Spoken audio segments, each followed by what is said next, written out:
Hello students, let's see this question. The question says for the reaction 2SO2 gas plus O2 gas gives you 2SO3 gas. ठीक है, ये reaction दी है हमें. Sulphur dioxide का oxidation हो रहा है to give sulphur trioxide gas. Delta H is equals to -57.2 kilojoule per mole. और इस रिएक्शन के लिए जो delta H heat of the reaction enthalpy change है रिएक्शन की वो कितनी है? -52.57 किलोजूल पर मोल. यहाँ पे माइनस का साइन लगा है, इसका मतलब ये जो रिएक्शन है ये कैसी है? एक्सोथर्मिक है, मतलब हीट रिलीज हुई है जब भी ये रिएक्शन हुई है. And K1 is equals to 1.7 into 10 to the power 16. मतलब K1 का मतलब क्या? इक्विलिब्रियम कांस्टेंट दिया है, इसके लिए कितना है? 1.7 इंटू 10 टू द पावर 16. अब इक्विलिब्रियम कांस्टेंट का मतलब क्या होता है? कॉन्सेंट्रेशन. अगर ये कॉन्सेंट्रेशन में लेके चल लो, या सिंस गैसेस हैं तो पार्शियल प्रेशर के टर्म्स में लेके चल लो. That partial pressure of SO3 का cube divided by partial pressure of SO2 का square multiply by partial pressure of oxygen. ठीक है, ये रेशो होता है प्रोडक्ट के पार्शियल प्रेशर या फिर कॉन्सेंट्रेशन अमाउंट के बेसिस पे. ठीक है, अगर गैसेस हैं तो जनरली हम पार्शियल प्रेशर कंसिडर करते हैं, या लिक्विड्स हैं तो हम जनरली, सॉल्यूशंस हैं तो हम जनरली क्या लेते हैं? कॉन्सेंट्रेशन टर्म्स ले लेते हैं. Clear? So basically it is the ratio between product and reactant, कि आपका प्रोडक्ट का कितना अमाउंट बना है in either in terms of concentration और partial pressure with respect to आपका रिएक्टेंट के टर्म्स में, कि रिएक्टेंट कितना डिक्रीज हुआ है. ठीक है, ये इसका रेशियो है. तो यहां से पूछा गया है which of the following statement is incorrect. कौन सी स्टेटमेंट यहां से इनकरेक्ट हो जाती है? क्लियर? पहला ऑप्शन लिखा है the equilibrium constant decreases as the temperature increases. देखिए, अगर यहाँ से देखें एक्सोथर्मिक रिएक्शन है, तो जब भी एक्सोथर्मिक रिएक्शन होगा तो उस केस में अगर आपने टेम्परेचर क्या कर दिया है? इंक्रीज कर दिया है. आप टेम्परेचर और प्रोवाइड कर रहे हो, ऑलरेडी हीट जनरेट कर रहा है रिएक्शन, और आपने और टेम्परेचर बढ़ा दिया है, तो इक्विलिब्रियम क्या कांस्टेंट क्या होगा? डिक्रीज होने लगेगा. ठीक है, क्योंकि रिएक्शन बैकवर्ड डायरेक्शन में जाएगी, मतलब प्रोडक्ट की कॉन्सेंट्रेशन कम हो जाएगी, तो इक्विलिब्रियम कांस्टेंट क्या होगा? डिक्रीज होगा. सो ये बिल्कुल ट्रू है, क्योंकि रिएक्शन एक्सोथर्मिक है. ठीक है, सेकेंड में लिखा है addition of inert gas at constant volume.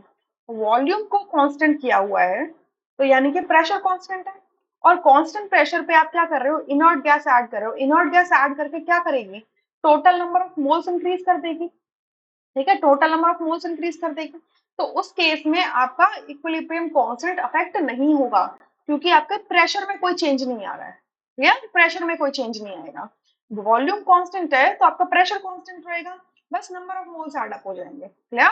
तो यहाँ से आपका ये चीज भी बिल्कुल क्या है? ट्रू है इनर्ट गैसेस के केस में. क्लियर? अब थर्ड में लिखा हुआ है the equilibrium will shift in the forward direction as the pressure increases. अब देखो यहाँ पे प्रेशर बढ़ा दिया गया है, प्रेशर इंक्रीज कर दिया गया है, तो अब हमें देखना पड़ेगा कि नंबर ऑफ मोल्स में क्या चेंज आ रहे हैं. सो हम चेक करेंगे डेल्टा Ng की वैल्यू. तो डेल्टा Ng क्या होता है? Np gas minus Nr gas. So product side में कितने गैसियस मोल्स हैं? 2. और रिएक्टेंट साइड में टोटल गैसियस मोल्स कितने? 2 + 1. 2 + 1 दैट इज कितना? -1. यानी कि इस रिएक्शन में total number of gaseous moles क्या हो रहे हैं? डिक्रीज हो रहे हैं, लेस देन 1 आ रहे हैं. यानी कि जब भी आपके गैसियस मोल्स डिक्रीज होंगे और आपने प्रेशर इंक्रीज कर दिया है, प्रेशर इंक्रीज कर दिया यानी कि वॉल्यूम क्या हो जाएगा? कम हो जाएगा, वॉल्यूम डिक्रीज होगा. तो उस केस में रिएक्शन कहाँ जाती है? फॉरवर्ड डायरेक्शन में जाती है. तो ये बिल्कुल ट्रू है. क्लियर? फोर्थ में कह रहे हैं the equilibrium constant is a large suggestive of reaction going to completion and so no catalyst is required. अब देखिए यहाँ पे जो equilibrium constant की वैल्यू है वो काफी बड़ी है, 10 to the power 16 है. तो ये बड़ी वैल्यू है, बट ये बड़ी वैल्यू हमें एक ऑप्शन कहता है कि ये बड़ी वैल्यू से हमें ये आइडिया लगता है कि कंप्लीशन हो रहा है. ठीक है, और कोई कैटलिस्ट की रिक्वायरमेंट नहीं है.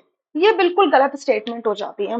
इक्विलिब्रियम कांस्टेंट हमें एक आइडिया देता है कि रिएक्शन फॉरवर्ड डायरेक्शन में जा रही है, ठीक है, या फिर बैकवर्ड डायरेक्शन में जा रही है, बट कभी ये नहीं बता सकता कि ये कंप्लीशन में जा रही है, क्योंकि ये रेशियो बता रहा है आपका किसका? प्रोडक्ट के कॉन्सेंट्रेशन का और रिएक्टेंट की कॉन्सेंट्रेशन का. ठीक है, सो रिएक्टेंट की कॉन्सेंट्रेशन के टर्म्स में आपका जो प्रोडक्ट की कॉन्सेंट्रेशन है वो इतनी है. ठीक है, तो एक कंप्लीशन नहीं बता सकता, सिर्फ फॉरवर्ड रिएक्शन जा रहा है, बैकवर्ड ये बता सकता है. क्लियर?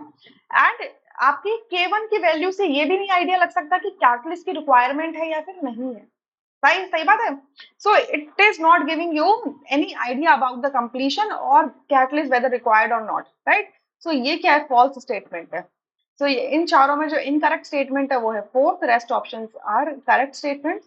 So हमारा जो option यहाँ से correct हो जाता है वो fourth होता है, rest options would be incorrect. I hope you understood this question really very well. अब देखिए, अगर आपको इसका रेफरेंस लेना है तो 11th क्लास की एनसीईआरटी जाएंगे और उसको देखेंगे खोल के. वहां पर आपको जो अफेक्ट्स हैं, जो कॉन्सेंट्रेशन टेम्परेचर के अफेक्ट्स हैं, वो अगर देखने हैं इक्विलिब्रियम कांस्टेंट पे, तो पेज नंबर 209 रेफर करिएगा. From there you will get the idea. I hope you understood this question really very well. Thank you.